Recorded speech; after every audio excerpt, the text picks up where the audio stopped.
ഉള്ളി വഴറ്റണ്ട, തക്കാളി വഴറ്റണ്ട, ഇതൊന്നും ചെയ്യാതെ വളരെ എളുപ്പത്തിൽ 10 മിനിറ്റ് കൊണ്ട് ഉണ്ടാക്കാൻ പറ്റിയൊരു മുട്ടക്കറിയാണിത്. നല്ല ടേസ്റ്റുള്ള മുട്ടക്കറിയാണ്. ഹോട്ടൽസിലൊക്കെ കിട്ടാറുള്ളത് പോലെ തിക്ക് ഗ്രേവി ആയിട്ടുള്ള മുട്ടക്കറിയാണ്. അപ്പോൾ എൻ്റെ ചാനൽ ആദ്യമായി കാണുന്നവർ ദയവ് ഇതൊന്ന് സബ്സ്ക്രൈബ് ചെയ്ത് സപ്പോർട്ട് ചെയ്യണേ. വീഡിയോ ഇഷ്ടപ്പെട്ടാൽ ലൈക്ക് ചെയ്യണേ, കൂട്ടുകാർക്ക് ഷെയർ ചെയ്യണേ, കമൻറ്റ് ചെയ്യണേ. അപ്പോൾ ഇതുണ്ടാക്കാൻ വേണ്ടത് ഒരു 7 മീഡിയം സൈസ് സവാള കൊത്തി അരിഞ്ഞെടുക്കുക, അല്ലെങ്കിൽ ചോപ്പറിലിട്ട് ചോപ്പ് ചെയ്തെടുക്കുക. പിന്നെ ഒരു വലിയ തക്കാളി ചെറുതായിട്ട് അരിഞ്ഞെടുക്കുക. പിന്നെ ഒരു ചെറിയ കഷ്ണം ഇഞ്ചി കൊത്തി അരിഞ്ഞത്, 4 5 പച്ചമുളക് നെടുകനെ കീറിയത്. പച്ചമുളകിൻ്റെ എണ്ണം നിങ്ങളുടെ എരിവിനനുസരിച്ച് മാറ്റാവുന്നതാണ്. ഇത്രയും സാധനങ്ങൾ എടുത്തു വയ്ക്കുക. ഇനി ഒരു ചട്ടി അടപ്പത്ത് വെച്ച് ഏകദേശം ഒരു 1.5 ടേബിൾ സ്പൂൺ വെളിച്ചെണ്ണ ഒഴിച്ചു. അതിലേക്ക് കടുക് ഇട്ടു. കടുക് പൊട്ടി തുടങ്ങിയപ്പോൾ അതിലേക്ക് ഇഞ്ചിയും പച്ചമുളകും ഇട്ട് കൊടുത്തത് പതുക്കെ ഒന്ന് വാടി പച്ചമണം മാറുമ്പോൾ തീ കുറച്ച് വയ്ക്കുക.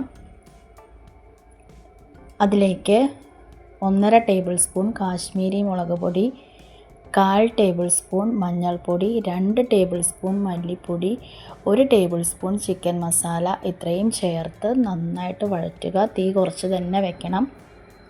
നന്നായിട്ട് വഴറ്റി പെട്ടെന്ന് തന്നെ വഴറ്റി കിട്ടും നമുക്ക് ഈ പൊടികളെല്ലാം. ഒരു ബ്രൗൺ കളറായി കഴിയുമ്പോൾ അരിഞ്ഞു വെച്ചിരിക്കുന്ന തക്കാളി അതിലേക്ക് ഇട്ട് കൊടുക്കുക.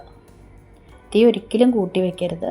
തക്കാളി കൂടി ഇട്ട് 1 മിനിറ്റ് നേരം കൂടെ നന്നായി ഒന്ന് ഇളക്കി കഴിയുമ്പോൾ തക്കാളിയുടെ പച്ചപ്പ് ഒക്കെ ഒന്ന് മാറിക്കിട്ടും. പതുക്കെ എണ്ണ തെളിയാൻ തുടങ്ങും. ആ സമയത്ത് നമുക്ക് തീ ഓഫ് ചെയ്യാം.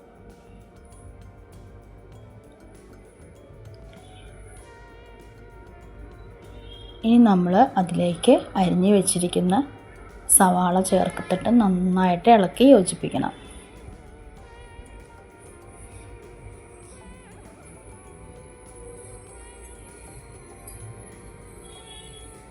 ഇനി ഒരു കുക്കർ എടുത്തിട്ട് ഈ ഇളക്കി യോജിപ്പിച്ച സവാള അതിലേക്ക് ഇട്ട് കൊടുക്കുക. അപ്പോൾ ഇതിൽ നമ്മൾ ഉപ്പ് ചേർത്തിട്ടില്ല. കുക്കറിലേക്ക് ഇട്ടതിന് ശേഷം ആവശ്യത്തിനുള്ള ഉപ്പ് ചേർക്കണം. പിന്നെ ഒരു 200 ml കപ്പ്, അതിൻ്റെ ഒരു 1/4 കപ്പ് ചൂടുവെള്ളം കൂടി ഒഴിച്ചു കൊടുക്കുക. വെള്ളം ഒഴിക്കുമ്പോൾ ശ്രദ്ധിക്കണം, ഒരിക്കലും ഉള്ളിയുടെ മുകളിലേക്ക് വെള്ളം ഒഴിച്ചു കൊടുക്കരുത്. അപ്പം നന്നായിട്ട് വെന്ത് ഉടഞ്ഞ് വഴറ്റിയ ഉള്ളി പോലെ കിട്ടില്ല നമുക്ക്. എപ്പോഴും ഉള്ളിയുടെ താഴെ വേണം വെള്ളം നിൽക്കാൻ. അങ്ങനെ വെള്ളം ഒഴിച്ചിട്ട് കുക്കർ അടച്ച് വെച്ച് 4 വിസിൽ വരുന്നവരെ വെയിറ്റ് ചെയ്യുക.